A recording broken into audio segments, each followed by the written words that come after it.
Hey, how y'all doing? Let me turn the lights on a little bit more in here. But here in Pittsburgh, ahead of the Titans and Steelers game tomorrow night, and it should be a fun one. It should be a fun one. And I want to hear what you guys want to talk about. Do a chat for a little bit. Answer your questions. You guys know the deal. Shoot me any questions that you guys have, and yeah, we'll go ahead and chat about it. It is. I wrote earlier today about how this game could be really big for the Titans as far as establishing themselves as a AFC contender. They're probably the quietest division leading team in the NFL at this point, and portion of that has to do with market size, and a portion of that has to do with the fact that they've been winning ugly. You know, they have a negative 8-point differential. The offense has still been shaky at times, and there are question marks on exactly who this team is. You know, can you believe that they'll make a run into January? But I think this is a really good test. We saw how they played earlier this year, and they have another opportunity against a AFC long-standing AFC contender to prove themselves on national TV. So I'm eager to see how they do. Not quite sure exactly what to expect. They're 7-point underdogs, so it seems like America expects them to get beat. But you know, the vibe around the locker room all week has been upbeat. You know, we only had a short week, so we were there Tuesday, and the players seem really excited. You know, they weren't bothered by Thursday Night Football. They viewed this as an opportunity to really show themselves. They got a 4-game winning streak. They want to make it 5. And they're in good position to make the playoffs, whether they win or not. But this is a chance to show that, hey, we're not just happy with making the playoffs. So I'd like to see them come out and play like they did in the first half against the Bengals on both sides of the football. And we'll see if they do that. Let's go ahead and get to the questions. I'll jump around a little bit. Justin, injuries as far as a short week, it's actually a big plus for the Titans. Usually on a short week you have banged up injuries, but all Titans will play on Thursday Night Football. The whole 53-man roster is healthy. There's no players on the injury report. Marcus Mariota had that shoulder and ankle, but he's good to go. He practiced on Tuesday in full participant. Same with Delaney Walker in his wrist, and same with Quentin Spain, who missed the last 2 games with a turf toe. So big plus for the Titans getting Quentin Spain back, and that Marcus and Delaney are good to go. So that's really a plus, whereas the Steelers are a little bit more banged up. Joe Hayden's got a broken leg. He won't play. And they got the safety Mike Mitchell banged up with an ankle. So there's a couple of injuries on the Steelers side, but the Titans are pretty clean on that area, which is good news. Bo, think we go to more zone in this game based off the weapons they have compared to man, where we may get roasted more. The Titans have played a lot of man recently. I know we saw some of the times they can be beat about with that man, particularly against Houston, but they played a lot of man. What they did against Cincinnati is they played basically a matchup man, so to speak. So they put a lot of help over to A.J. Green's side, and they played straight man across the board against the rest of the Steelers' weapons. I think there's probably a better chance that they play a little bit more zone in this matchup, just because the Steelers have, Antonio Brown, Martavis Bryant, and Juju Smith, who can all present different opportunities. So I think they will try to get a lot of pressure on Big Ben, and try to play a lot of good coverage on the back end, but pass rush will be really important for this game because of the weapons they have and their ability to make plays even when there isn't a play there. So that's what I think on that. Clayton, do you think we will win? I want your honest opinion. I didn't do a prediction this week. I got to check. I think I may do a prediction later this evening. I'm not sure. You know what? Give me like 5-10 minutes and I'll come back around to it. I really haven't thought about it. I really think it could go either way. I can see them winning this game. I can see it losing. The Steelers, it just depends on what Steelers team shows up. You know, a lot of times the Steelers come out sluggish against teams, And, we saw last week they really struggled against the Colts for most of that game before they ended up winning. And that team, if they bring that team around, then the Titans can and should beat them. But they have a lot of firepower. I will say the Steelers are probably a more talented team. But the more talented team doesn't always win. So give me a few minutes. Let me stir on it a little bit as I ask some questions, and I'll give you a prediction before this is over if you want to hang around. Josh, why are they using Adoree on O instead of Taywan? I think they should be able to do similar things, and he is a receiver. Taywan's a receiver, like you mentioned. I think we think that players are sort of interchangeable because of their speed and their athleticism, but I think Adoree's skill set's a little different than Taywan's skill set. Taywan is a explosive player, but he's more of a vertical guy, in my opinion. He's a guy who can really take the top off the defense.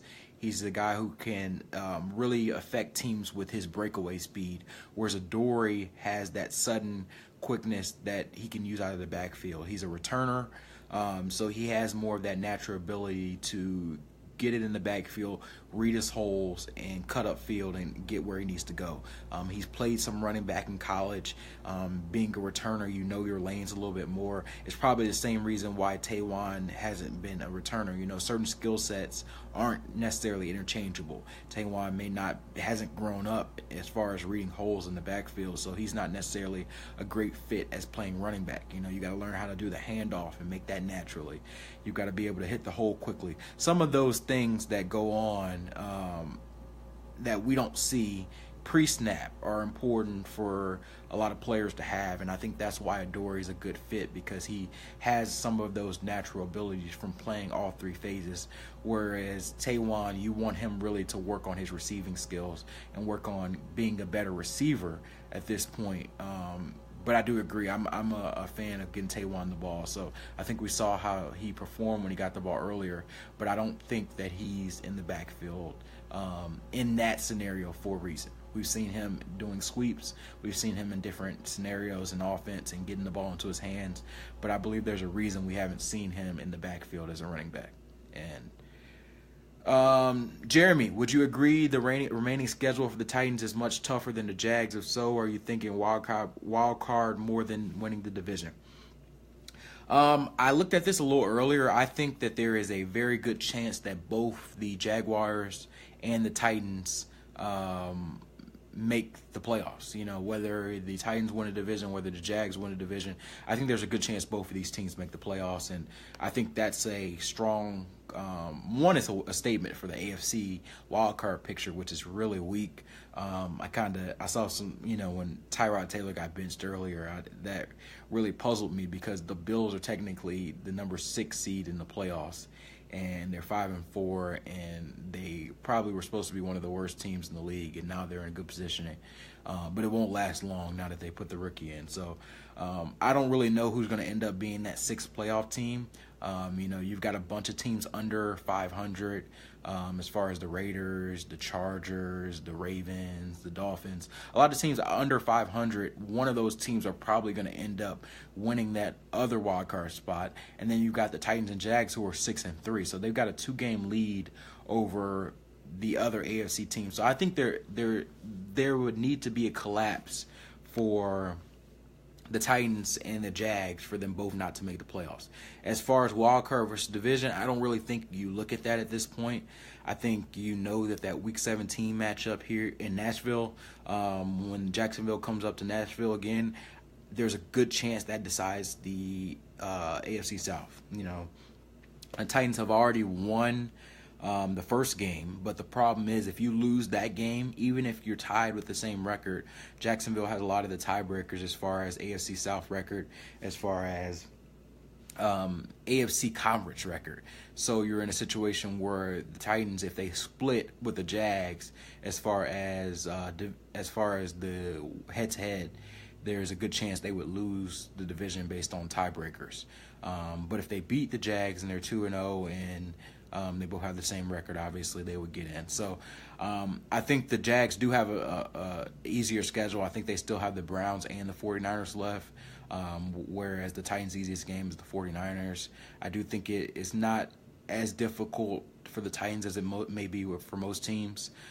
They've got to get past Pittsburgh this week, and then after that they got Indy and Houston, which are division teams, but they're teams with backup quarterbacks who, maybe they aren't what they were at the beginning of the season, or in Indy's case, the whole season. So I think that it's not a situation where I'm worried about the Titans' schedule down the stretch. I think they should be fine. That Rams matchup, the Jacksonville matchup, and this matchup are probably their 3 hardest games down the stretch, and the rest of the games they probably should win. So you're looking at a scenario where even if you lose all 3 of those games, you're still 10-6, and I think that's what a lot of people would have took to start the season. So let's see. Michael Collinsworth, does Logan Ryan shadow AB the entire game? I talked about this a little bit in my story earlier. I think that he's probably the primary matchup. One thing to note is that AB is a little bit more of a quicker receiver, where he uses a lot more, of his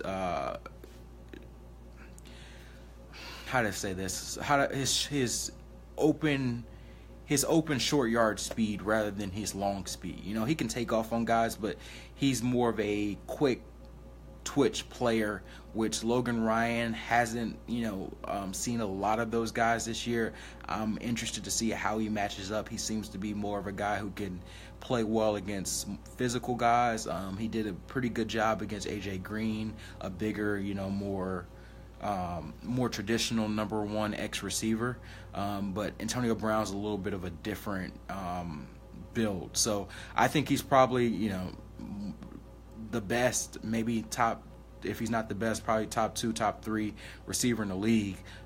So you don't put Logan Ryan on him one-on-one. I think he plays a lot of him, but I think you shade a lot of coverage his way, whether it's Kevin Byard or whether it's Jonathan Cyprien, giving a lot of help to his side, maybe playing a similar way as far as the 2-by-1 set that they did against the Bengals with AJ Green for a lot of that game.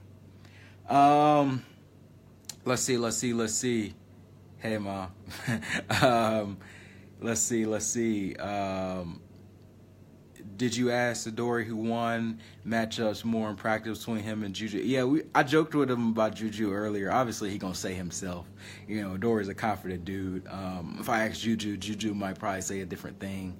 So I know he had high praise for Juju. He's excited every game this year. He kind of wanted to know what the stats was for the Steelers game. I know after the Bengals game, he asked, well, how's Juju did, and we told him he had a big day. He had like 97 yards and a touchdown. He was excited. So that's his boy. I'm sure there'll be some love in pregame, and then there'll be competition once the whistle's blowing. So that should be a fun matchup to watch. That'll probably be his likely matchup. We talked about basically who would get AB, and Logan Ryan getting him. I think there's a good chance that Adoree will see a lot of Juju. I'm assuming that he'll start and Martavius will kind of be rotated in, but I think Juju will see a lot of Adoree, so that matchup should be fun to watch. Let's see. You already covered. Did you talk about Adoree covering OB? Yeah, I just mentioned that. I think it would probably be Juju and Adoree, and then Logan and AB. I mean, I don't know. They can go a lot of their typical scheme and not match up for this one, because I'm not sure if there's either corner has a true advantage. I know Logan Ryan's your number 1 corner, so typically he covers number 1 receivers. But because of AB's skill set, I wouldn't be surprised to see Adoree spending some time on him as well. So either way, I think you will see a lot of help from the safeties on both of those receivers. I know that Big Ben has struggled, but they're still a potent potential offense because of those big play weapons. And the Titans secondary's played really well recently. So, they're going to want to keep that going. This is probably their toughest test, and probably about 5 or 6 games. Let's see. As always, you guys can shuffle through. If I missed your question, go ahead and ask it again. Shuffle through all of the questions. You can replay it after this is done. You know, I'm getting a little bit of work done. I'll give you guys a little preview, and I'll get back to some questions. Working on a Dick LeBeau package for tomorrow. It should be fun. I hope you guys enjoy it. Check it out on ESPN site. It's just some stories about Dick LeBeau. I'll just leave it as that, and you guys can check it out. But I think you'll enjoy it as he goes back to Pittsburgh. But yeah, like I said, you guys fire away. I enjoy talking to you guys, doing these things every week. And as always, you know, you can follow my work, ESPN, or on Twitter at Cameron Wolfe. So enjoy talking to the fan base, and let's see what we got here. Larry, you're saying if we win this game, we will get the respect from around the league, but we always lose these games. I hope we break that this week. Yeah, I mean, that was the angle of the story this morning, just that the fact that this is a respect game, so to speak. And, you know, every game is technically a respect game. But this game, you know, I think is pretty fair to say of all the AFC division leaders, the Titans probably get the least coverage. You know, even the Jaguars are probably getting more coverage at this point because of their defense and the way they're playing on that side of the ball. So it's just the way it is. But if you beat the Pittsburgh Steelers on national TV, people are going to know. I guarantee you the next morning, whether it's me, whether it's somebody else, it's going to be on national TV talking about the Titans and what they did, or NFL Network, ESPN, whatever. It's going to blow up. So, you know, you get your respect based on what you do when the world's watching. The Titans, their only other national TV game so far was against the Colts without Andrew Luck. So that kind of was a caveat for people watching, but there's no caveat if you go to Pittsburgh and you beat them on their home turf. So that definitely will be a opportunity. Whether they do it or not, I think that will be up to how they play. I could see it going either way. Back to the prediction, I think the Steelers will win this game. I wouldn't be shocked to see it go either way, but I think give me 24-20 Steelers. I just think that the Steelers, it's at home, it's a short week. I think they will be able to get a lot from Le'Veon Bell, and as a receiver and as a rusher, and I think they eke one out. So, like I said, go either way. Don't be angry. That's just my honest opinion. Someone asked for a prediction earlier. That's probably what I would say. But yeah, let's see. Any word on Kern's random drug test? I kind of joke with him in the locker room about it. And I actually talked to him last week because he was throwing the ball with Rob Baronis' son in pregame. I sent out a tweet about that, and I kind of chatted with him that Rob Baronis' family actually just moved back to Nashville earlier this year, so it was his first time seeing him at the game. But yeah, Brett Kern is having a Pro Bowl year. He's leading the NFL in average and boomed a 74-yard punt. And I'm just guessing. I'm not trying to insinuate anything, but that's probably a good reason why he got tested. Punters typically, everybody gets tested, but there's the old thing: you have a big game and you get tested. So that's probably a good chance that it happened. Brett's came back clean, so he's good to go. How big of an impact is having Spain back in the lineup going to be? I think it will be an impact. I think the Titans played, if not their worst game, arguably their worst offensive line game of the year against the Bengals. The Bengals do have a strong front seven. Geno Atkins, all those boys up there are really good up front, but they kind of struggled to protect Marcus. At least as a pass protection game, they struggled. And honestly, the rushing numbers look great as far as DeMarco Murray and Derrick Henry. They didn't really regain that consistency that we hoped for, earlier in this year. So that's one thing that getting Spain back may do, help them get a little bit more push in the interior, and maybe it'll help get that DeMarco Murray, Derrick Henry run game back together, along with Marcus's legs and Adoree Jackson's legs, because that's where a lot of their big plays came from. I'll take probably a few more, and then I'll got to run, try to get the story done, take a nap, and kind of rest up. So, as always, thank you guys. Fire away any remaining questions, and then I'll go ahead and run. Josh, Jags, and Seattle both ranked above us, and we beat them in the power rankings. Yeah, power rankings. I mean, power rankings are power rankings. Power rankings are based on how,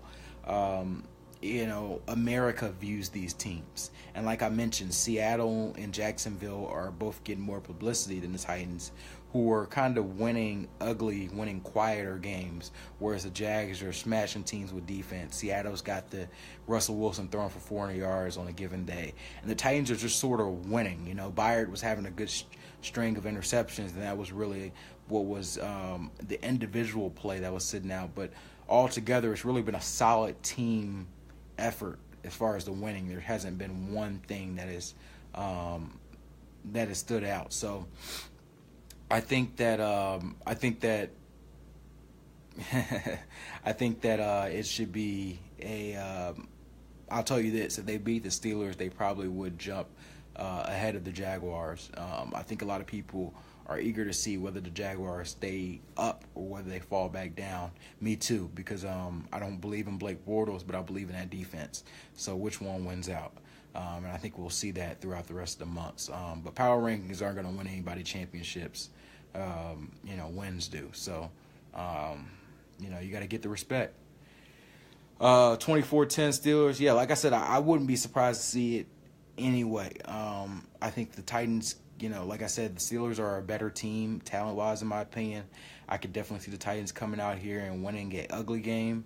I could see the Steelers coming out and winning an ugly game. I could see the Steelers, winning, a little bit comfortably. So those are probably the three ways I could see it, and I guess we'll all see. It should be a fun one. I'm kind of excited.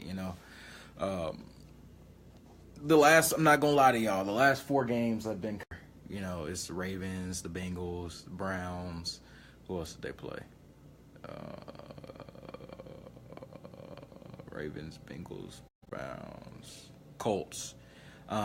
They weren't really games where you thought, okay, the Titans are going to have a real matchup. But here's a team where they're probably not better than, and these are the games that you got to, figure out a way to win if you're hoping to make noise in January. So, should be fun. Yeah, I'm a big Game of Thrones fan. Yeah, appreciate that. And we'll see. Last one from Michael on the top 3 needs, and then we'll go ahead and bounce. Bad teams talk about the draft. The Browns are talking about the draft. Typically, teams in the playoffs don't talk about the draft yet. But I'm a big draft guy, so as far as if it ended today, 3 things that I would target in the draft, I would probably say a young pass rusher. Because I think that with Derek Morgan and Brian Orakpo getting up there in age, and you're not really getting much from Kevin Dodd, you're going to need somebody to do that. Eric Walden's, no guarantee he's going to be back. So I think a young pass rusher might be number 1. Number 2 might be a speed running back, pass catching back out of the backfield, change of pace back, so you don't have to use Adoree in that role, somebody truly for that role. And then maybe an interior guard, a young interior guard to kind of push those guys, push Klein and Spain up front. Those would probably be the 3 that I would target in this draft. So yeah, thanks guys. We'll talk tomorrow. See you guys. Let me know as far as comments, leave it on the page and whatnot, and read the content that I have up. Dick LeBeau, look it out for tomorrow, and then game coverage after that.